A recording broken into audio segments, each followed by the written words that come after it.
کہ اس کی توفیق سے ہم اور آپ سب اس کی بارگاہ میں سر بسجود ہونے کے لیے حاضر ہیں۔ اللہ ہم سب کی حاضری کو اپنی بارگاہ میں قبول فرمائے۔ ربیع الثانی کا یہ آخری عشرہ اور آخری جمعہ ہے، اور اس مہینے مسلسل اولیاء کاملین کے تعلق سے میری گفتگو رہی ہے۔ آج آخری جمعہ ہے، اور آج آخری باتیں جو چند باتیں رہ گئیں وہ آپ کے گوش گزار کروں گا۔ اس سے قبل آئیے حصول برکت کے لیے ہم اور آپ سب مل کر اپنے آقا و مولا حضور نبی اکرم سید عالم احمد مجتبیٰ روحی فقہ جناب محمد مصطفیٰ صلی اللہ علیہ وسلم کی بارگاہ میں جی لگا کر اپنی درود و سلام پیش کریں۔ پڑھیں بآواز بلند صلی اللہ علیہ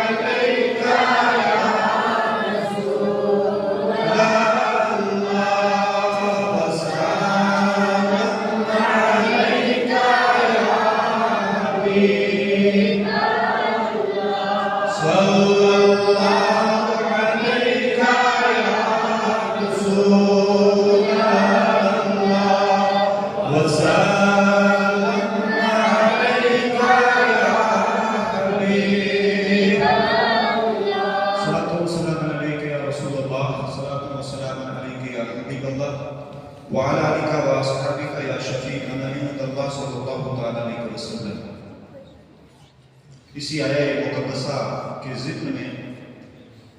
بخاری شریف کی حدیث پاک گزشتہ اور اس سے گزشتہ جمعہ کو میں نے آپ کے سامنے عرض کی تھی۔ اجمالاً رب کائنات اپنے محبوبین کی شان بیان کرتے ہوئے ارشاد فرماتا ہے من عاد لی ولیا فقد آذنته بالحرب، اور اس حدیث کے تعلق سے چند باتیں میں نے ضمناً اجمالاً آپ کے سامنے عرض کی تھی کہ اللہ تبارک و تعالی نے اپنے محبوبین کی شان بیان کرتے ہوئے جہاں ان کے دشمنوں کو للکارا ہے، وہیں پر ان کے مراتب اور درجات کو بھی بیان فرمایا۔ اس حدیث پاک کے اندر ایک لفظ کا استعمال ہوا آدادی، جس کے معنی آد عدو سے بنا ہے، اور عدو کے معنی ہوتے ہیں دشمن کے۔ عربی زبان کا یہ لفظ ہے، اس کے معنی دشمنی کرنا، ظلم کرنا، دور رہنا، لڑائی کرنا، یہ سارے معنی اس کے آتے ہیں۔ تو گویا کوئی اللہ کے ولیوں سے دور ہو جائے، ان سے دشمنی رکھے یا ظلم کرے، لڑائی کرے، تو یہ معنی اس پر بولے جائیں۔ اور اسی طرح پھر لفظ ولی آیا، اس میں من عاد لی ولیا، کہ میرے ولی کے ساتھ ایسا جو کرتا ہے، جو اس سے دوری اختیار کرتا ہے، رب فرماتا ہے اس سے میرا اعلان جنگ ہے۔ تو ولی کون ہوتا ہے، اس کے معنی کیا ہے؟ تو اس کے معنی اگر آپ دیکھیں گے عربی لغت کے اندر، تو ولی کا معنی قریب ہونا بھی ہے، ولی کا معنی محبت کرنا بھی ہے، ولی کا معنی حاکم ہونا بھی ہے، ولی کا معنی تصرف کرنا بھی ہے۔ تو گویا جو ولی ہوگا وہ قریب ہوگا، جو ولی ہوگا وہ محبت کرنے والا ہوگا، جو ولی ہوگا وہ حاکم بھی ہوگا، وہ دوست بھی ہوگا، وہ مددگار بھی ہوگا، چونکہ ولی کے معنی مدد کرنے کے بھی آتے ہیں۔ تو حضرت قاضی ثناء اللہ پانی پتی رحمۃ اللہ تعالیٰ نے ان اولیاء کرام کے تعلق سے اور ان کے مرتبے کے تعلق سے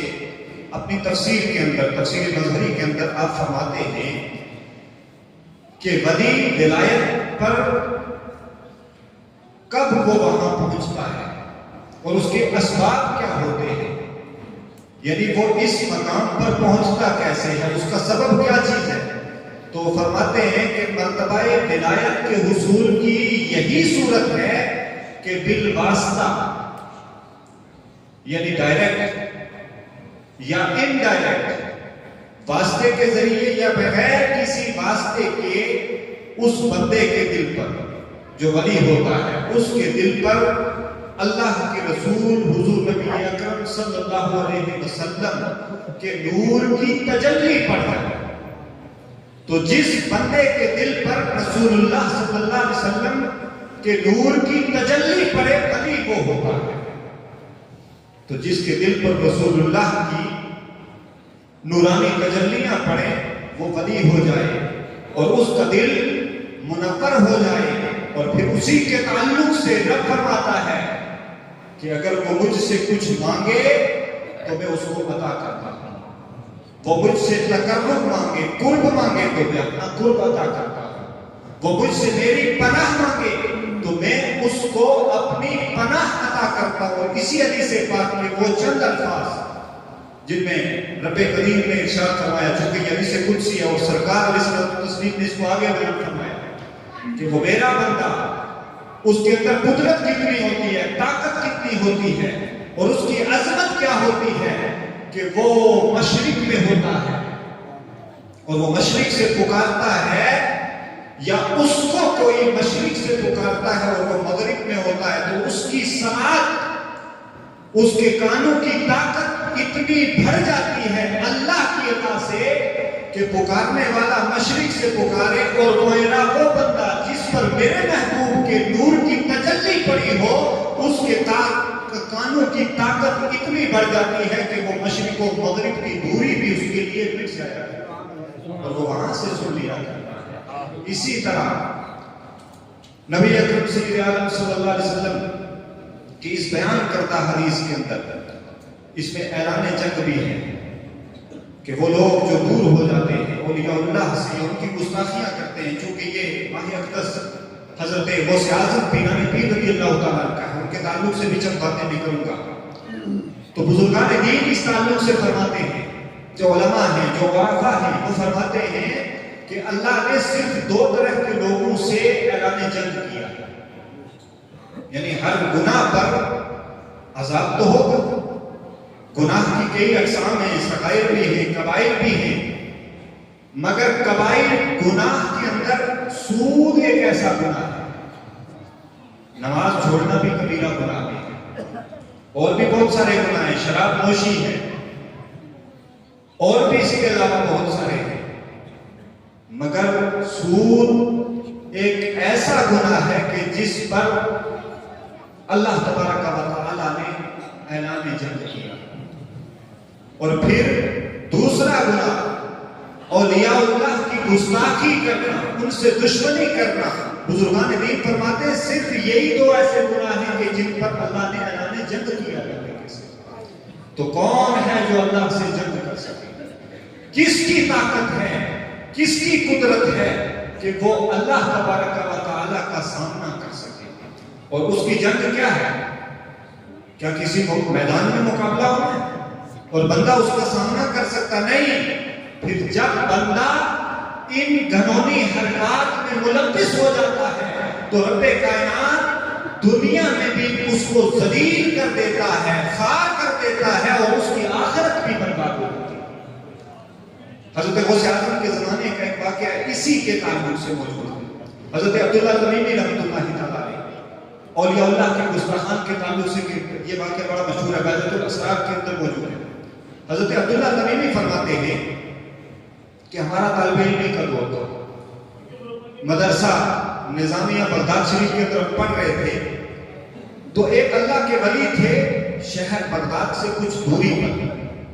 ان کا بڑا چرچا تھا اور وہ کہتے ہیں مجھے اشتیاق پیدا ہوا, شوق ہوا کہ میں ان سے جا کے ملاقات کروں. اور میرے ساتھ دو ساتھی اور تھے. ان ساتھیوں میں کون ہے؟ ایک حضرت پیران پیر سیدنا شیخ عبد القادر جیلانی رضی اللہ تعالیٰ سرکار بغداد, اور ایک ابن سقا بہت بڑا اپنے زمانے کا مشہور عالم, بہت بڑا محدث, یہاں تک کہ عبداللہ تمیمی کہتے ہیں وہ ان کا کلاس میٹ ہے, ان کا ہم جماعت ہے, ہم سبق ہے, ایک ہی مدرسے کے اندر دونوں تعلیم حاصل کرتے ہیں. یہ خود فرماتے ہیں کہ اتنا بڑا عالم تھا ابن سقا کہ سارے علوم ظاہری کے اندر اس کے مقابلے کا اس زمانے میں کوئی عالم نہیں تھا. کہ ہم تینوں وہاں سے چلے, ہمیں جب شوق پیدا ہوا کہ ہمیں اللہ ولی سے ملاقات کرنی چاہیے۔ تو یہ فرماتے ہیں میرے دل میں یہ خیال آیا اور میں نے یہ کہا کہ ہم اللہ کے اس ولی کے پاس جا رہے ہیں، اللہ کے اس بندے کے پاس جا رہے ہیں اور بڑا چرچا ہے، بڑا آواز و نصیحت کرتے ہیں یہ، میں ان سے ایک ایسا سوال کروں گا جس کا وہ جواب دیکھوں گا کیا دیں۔ یہ ان کی زبان سے یہ نکلا۔ عبداللہ ابن سکا نے کہا کہ میں تو ایسا سوال کروں گا اس اللہ کے ولی سے جو ولی ہونے کا دعویٰ کرتا ہے، لوگوں کو واعظ و نصیحت کرتا ہے، میں اس سے ایسا سوال کروں گا کہ وہ سوال کا جواب دینا تو کجا، وہ سوال سن کر کے چکرا جائے گا، میرے سوال کا جواب نہیں دے سکے گا۔ یہاں پر گھمنڈ تھا، یہاں پر تکبر تھا، یہاں پر غرور تھا اسے اپنے علم کے اوپر کہ اتنا علم میں نے حاصل کر لیا ہے، میرے مقابلے کا تو کوئی ہے ہی نہیں، میں جاؤں گا اور اللہ کے اس بندے کے ساتھ میں تقابل مقابلہ کروں گا اور پھر میں دیکھوں گا کہ اس کا کتنا علم ہے، وہ میرے سوال کا جواب دے پائے گا ہی نہیں۔ غوث اعظم پیران پیر بھی ان کے ساتھیوں میں سے، وہ فرماتے ہیں کہ تم دونوں نے جو کچھ کہا ہے یہ بڑی زیادتی ہے، میں اس لیے جاؤں گا کیونکہ غوث اعظم نے بھی جانا تھا۔ غوث اعظم فرماتے ہیں میں اس لیے جاؤں گا، تم نے جو کہا وہ غلط ہے، بے ادبی ہے، بد تہذیبی ہے، میں تو اس لیے اللہ کے اس ولی کے پاس جاؤں گا، میں یہ دیکھوں گا کہ وہ مجھے کتنا فیض دے سکتے ہیں، وہ مجھے کتنا نواز سکتے ہیں۔ اب یہ تینوں پہنچتے ہیں وہاں پر، جب اللہ کے اس ولی کے پاس پہنچے تو وہاں موجود تھے، جب یہ پہنچے تو یکا یک وہ اللہ کا بندہ وہاں سے غائب ہو گیا، پھر ظاہر ہوا اور ظاہر ہوا تو غضب کی حالت میں اس نے سب سے پہلے ابن سکا کی طرف دیکھا اور ارشاد فرمایا اے ابن سکا تمہارا یہ خیال ہے کہ تم مجھ سے ایسا سوال کرو گے جس سوال کا میں جواب نہیں دے سکوں گا، دیکھ ایک وقت آنے والا ہے کہ تیرے جسم میں کفر سرایت کر جائے گا، تو اپنے سوال کو بھی سن، جواب بھی سن اور اس کے بعد یہ بھی سن لے ایک وقت آنے والا ہے کہ تو مسلمان ہی نہیں رہے گا، تو مسلمان نہیں رہے گا۔ اور اس کے بعد عبداللہ تمیمی کی طرف آپ نے اپنا جو طرز تخاطب تھا وہ ادھر موڑا اور ان کی طرف دیکھا اور ارشاد فرمایا کہ عبداللہ تمیمی تم نے یہ سوال اپنے ذہن میں رکھا تھا، تمہارے سوال کا جواب یہ ہے، مگر سن ایک وقت آئے گا یہ دنیا تیرے کانوں کی لو تک پہنچ جائے گی، تو دنیا دار ہو جائے گا، عالم تو ہو گیا لیکن تو دنیا دار بنے گا، تو دیندار نہیں بن سکتا، تو دنیا کے کاموں میں ملوث ہو جائے گا۔ پھر سرکار بغداد کی طرف وہ بزرگ مخاطب ہوتے ہیں اور فرماتے ہیں عبد القادر جیلانی، اے عبد القادر جیلانی تیرا بچپنا ہے، میری بزرگی ہے، لیکن سن تو نے ادب کر کے اللہ اور اس کے رسول کو راضی کر لیا ہے، تو یہ سن لے ایک وقت آنے والا ہے کہ بغداد کی مسجد کے منبر پر تو بیٹھ کر کے باز کرے گا اور ساری دنیا کے اندر تیرا چرچا ہوگا اور قیامت تک تیرا چرچا ہوگا، اور ایک وقت آئے گا جب قطبیت کا جھنڈا تیرے آگے ولیوں کی مجلس میں گاڑا جائے گا، تیرے سر پر غوثیت کا تاج سجایا جائے گا، اور اس وقت تو اللہ کے حکم سے کہے گا قدمی حاضی علی رقبت کل ولی۔ عبداللہ تمیمی نے اس پورے واقعے کو لکھا، لکھنے کے بعد فرماتے ہیں وہ وقت آیا ابن سکا اتنا بڑا مناظر بن گیا، اتنا بڑا عالم بن گیا کہ دنیا میں جتنے لوگوں کو بھی اپنے علم پر تھا ناز وہ سب اس کے سامنے آئے، اور جو اس کے سامنے آیا وہ شکست خوردہ ہو گیا۔ مگر ایک وقت آیا جب روم کے بادشاہ نے عیسائی جو پادری تھے ان کو جمع کیا اور ادھر عبداللہ ابن سکا کو، اب اسلام کا مسلمانوں کا اور عیسائیوں کا مناظرہ ہے، اور مسلمانوں کی جو نمائندگی کر رہا تھا وہ ابن سکا کر رہا تھا، ابن سکا مسلمانوں کی طرف سے، اور روم کے بادشاہ نے سارے عیسائی پادریوں کو بلایا، تو سارے عیسائی پادری جتنے اس کے مقابلے میں آئے سب ہار گئے۔ مگر ہوا کیا، جب مناظرہ وہ شکست دے چکا تو اس کے بعد اسی بادشاہ کی لڑکی پر وہ عاشق ہو گئے، وہ فریفتہ ہو گیا، اور اس نے بادشاہ سے کہا کہ بادشاہ تیرے کہنے کے مطابق میں نے مناظرہ بھی کیا، مناظرہ جیت بھی لیا، اب مجھے تو اپنی بیٹی کا رشتہ دے دے تاکہ میں اس سے نکاح کر لوں۔ بادشاہ نے ایک شرط رکھی کہ ٹھیک ہے میں اپنی بیٹی تجھے دے دوں گا، مگر شرط یہ ہے کہ تو مسلمان ہونے کو چھوڑ عیسائی ہو جا، یعنی اسلام کو چھوڑ کر کے تو عیسائی بن جا تو میری بیٹی کا رشتہ تجھے مل جائے گا۔ تو اسی وقت اس نے اسلام کو چھوڑا،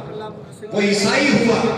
جب وہ عیسائی ہوتا ہے، چند دن گزرنے کے بعد اللہ تبارک و تعالیٰ کا جو غضب نازل ہونا تھا وہ نازل ہونا شروع ہوا۔ اس کے جسم میں کوڑ کی بیماری پھیل جاتی، کوڑ کی بیماری جب پھیلی تو بادشاہ نے اس کو اٹھوایا اور شہر کے باہر ایک چوراہے پر رکھوا دیا۔ اب جو بھی اس کو دیکھتا تھا دیکھ کر کے اس پر لعنت کرتا اور یہی کہتا تھا کہ یہ وہی ہے جس نے اللہ کے ولی کی گستاخی کی۔ تو وہ اللہ کے ولی جو 20 سال دہائیوں پہلے یہ کہہ چکے تھے اے ابن سکا تیرے جسم میں کفر سرایت کرے گا، تو وہ وقت آیا۔ اور یہ خود عبداللہ تمیمی لکھتے ہیں کہ مجھے جو کہا تھا کہ تیرے کانوں کی لو تک دنیا پہنچ جائے گی، تو وہ وقت بھی آیا کہ جب وقت کے بادشاہ نے مجھے وزیر اوقاف بنا دیا، میں وزیر اوقاف بن گیا، تو پھر میرے آگے پیچھے دائیں بائیں ہر طرف دنیا ہی دنیا تھی۔ تو وہ کسی نہ کسی طرح ان کا ایمان جو ہے وہ سلامت رہا حضرت عبداللہ تمیمی کا، مگر ابن سکا جو ہے وہ اللہ کے ایک ولی کی گستاخی کی وجہ سے ہمیشہ کے لیے اپنے ایمان کو کھو بیٹھا، اور پھر اس کی یہ حالت ہوئی کہ اس کے جسم میں کیڑے پڑ گئے، کوڑ کی بیماری پھیل گئی، اور اسی حالت میں پھر وہ دنیا سے